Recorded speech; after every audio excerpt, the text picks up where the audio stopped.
The state of Yucatan, located alongside the state of Quintana Roo, is growing increasingly popular due to the number of expats settling in the capital city of Mérida.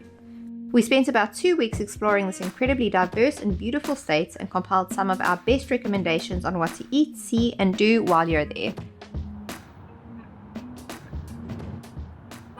Mérida is the capital of Yucatan and has become a hub for American and Canadian expats over the last few years. If your trip starts off in Cancun, you'll travel just under 4 hours from the state of Quintana Roo into the state of Yucatan to land up in the city of Mérida.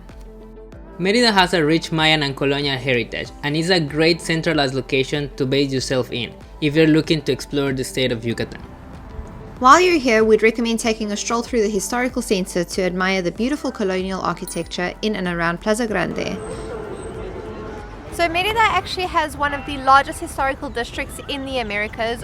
And visiting Paseo de Montejo, which is one of the wealthiest avenues in the entire region. There you'll have a chance to explore grand mansions built by wealthy 19th century Yucatecans. If you love trying traditional food as much as we do, we will suggest a visit to Chaya Maya for breakfast or lunch, before you head over to a cantina for drinks, in a lively and vibrant courtyard setting.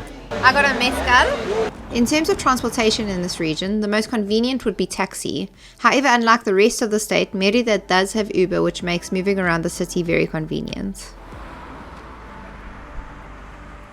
Next, we're headed 40 minutes towards the coast, where you will land in the beach town of Progreso for one of the best day trips from Mérida. This small but lively beach town sits on the Gulf of Mexico. Progreso is a common stop for cruise ships which dock at its impressively large pier. Take a stroll down to the Malecon, otherwise known as the Oceanfront Promenade, where you will find thatched roof restaurants and an abundance of souvenir stands. For lunch, head over to Eladio's restaurant where you'll get the best lunch deal in town guaranteed. By ordering just a single drink per person, you can expect free appetizers to start arriving at your table. Okay, so something wild just happened. We did not order another drink and they brought us 3 more plates of food. We were actually just getting ready to leave. Like, I am full. Both of us are full, but they just brought us 3 more plates, which is, I'm not complaining. That is a freaking deal if you ask me.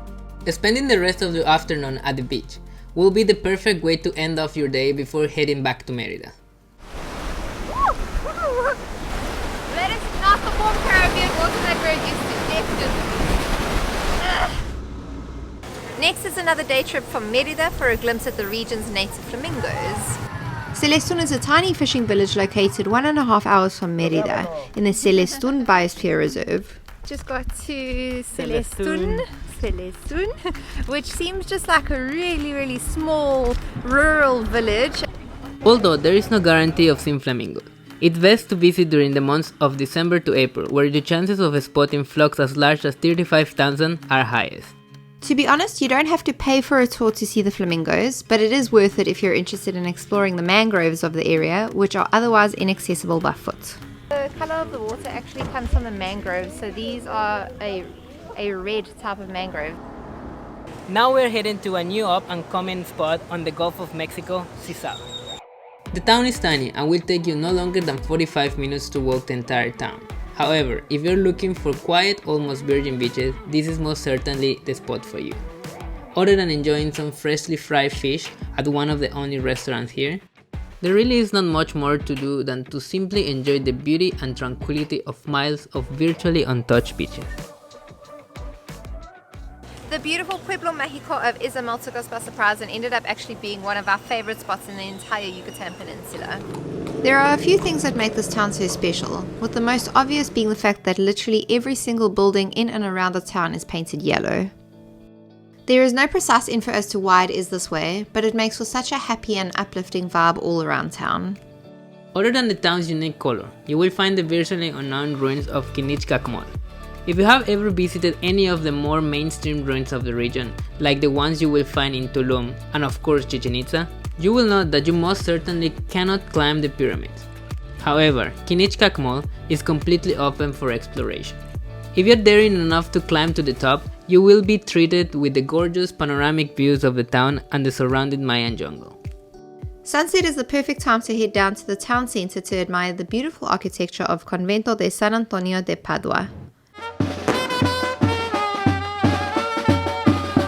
If you're enjoying this video, you might want to subscribe. And turn on all notifications so you don't miss any of our fun and informative content on what it's like to live and travel in Mexico. Now we're traveling 2 hours east to the beautiful colonial city of Valladolid. This city is not nearly as well known as Mérida, and in our opinion is an absolute must-visit spot on your next trip to Mexico. The city is vibrant and offers an opportunity to experience authentic Mexico, without the frantic crowds that you will find in Mérida, Cancún, Playa del Carmen, and Tulum. While you're here, you must pay a visit to the beautiful cenote Zassi, which is literally located in the middle of the city. We'd recommend getting there before 11 AM to enjoy the cenote without the crowds. For lunch, we'd highly recommend Zassi restaurant, located right beside the cenote you just enjoyed. The queso de bola empanadas are absolutely incredible and honestly one of the best meals we've had so far in Mexico. In fact, that's spicy. Woo! This is one of my favorite things. Actually, it is my favorite thing that we've eaten so far on our trip from Mérida to Valladolid. In the afternoon, you will probably find yourself in Valladolid's main square, Parque Francisco Cantón, to enjoy some elote from the local vendors. If my mouth is like this, I don't care. This is one of the best elotes we've had, actually. Taking a stroll down Calzada de los Frailes can't be missed, as it is one of the prettiest and most colourful streets you'll find in the region. Lastly, stop past the convent of San Bernardino de Siena, which is over 500 years old. Here you will also find the colourful Valladolid letters. The last stop on our Yucatan tour is the world-famous Mayan archaeological zone of Chichen Itza. As it is one of the new 7 wonders of the world, it goes without saying that this is an absolute must-visit on your trip to Yucatan. Just behind myself is the Pyramid of Kukulkan. The most important thing we can leave you with is to get there early, like before 9 AM if you want to get those beautiful crowd-free pictures. From around 9:30 AM, tour buses start arriving and dropping off hundreds of guests. As the plaza is massive, we'd highly recommend comfortable walking shoes and an umbrella because a lot of the plaza is not shaded. It is not a requirement to hire a tour guide. However, if you are really interested in the history of the structures, we will highly recommend paying a few extra dollars to join a tour group.